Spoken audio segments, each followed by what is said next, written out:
কি সুন্দর পানি চলে আসছে দেখছেন। আসসালামু আলাইকুম, সবাই কি অবস্থা, সবাই কেমন আছেন? আশা রাখি সবাই আলহামদুলিল্লাহ ভালো আছেন। আমি আলহামদুলিল্লাহ ভালো আছি।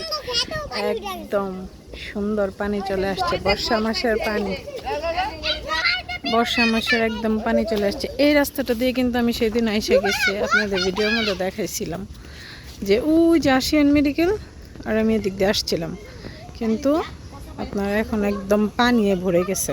পানি আরও বেশি ছিল, এখন কমছে। পুরোটা রাস্তা একদম ভরে গেছে। আশিয়ান গ্রুপ রাস্তাটা নিছিল মানুষের ভালোর জন্য, কিন্তু এখন হচ্ছে বর্ষা মাসের যে একটানা বৃষ্টির কারণে একদম ভরে গেছে পুরো রাস্তাঘাট। আর শুধু এইখানে না, মানে বাংলাদেশের আবহাওয়ার ক্ষেত্রে যেখানেই বৃষ্টি হয়েছে এখানে সব জায়গায় একই অবস্থা। সুন্দর কচুরি পানা টানা চলে আসছে, কি সুন্দর দেখেন। এই আবহাওয়াটার বেশি সুন্দর, মানে এই দৃশ্যটার বেশি সুন্দর। পানিগুলো অনেক সুন্দর দেখা যায়, কিন্তু পানিগুলো অনেক কালো। এই পানিতে গোসল করা যাবে না, এই পানিতে গোসল করলে শরীর চুলকাইব না আপু?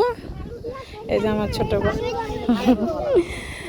হ্যাঁ এই পানিতে। আর ওই যে দেখেন আর্জেন্টিনা চলছে এবার। কিন্তু আমার বোন জানি কি বলতে চাইতেছে। হ্যাঁ বলো আপু, বলো কি বলতে চাইছো।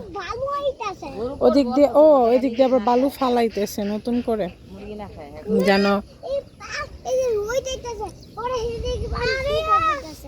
ওর কথা বুঝার মতো ক্ষমতা আমার নাই, আমি বুঝতে পারি না। যাই হোক, বর্ষা মাসের পানি চলে আসছে, দেখতেই ভাল লাগতেছে। এই সময় আবার আসবো বুঝতে পারি নাই, বা আজকে আবার আসবো নানু বাড়িতে, এটাও জানি না। হুটহাট আমি আসি, হুটহাট চলে যাই, এটাই ভালো। সবাই ভালো থাকবেন, বর্ষা মাসের শুভেচ্ছা, সুস্থ থাকবেন। এবার বোট পিকনিক হয় না মামি? ও আসলে বোট আসার কোনো স্কোপ নাই। যারা বোট পিকনিক করেন দুঃসংবাদ, এবার বোট পিকনিক করতে পারবেন না। সবাই ভালো থাকেন, সুস্থ থাকেন, আল্লাহ হাফেজ।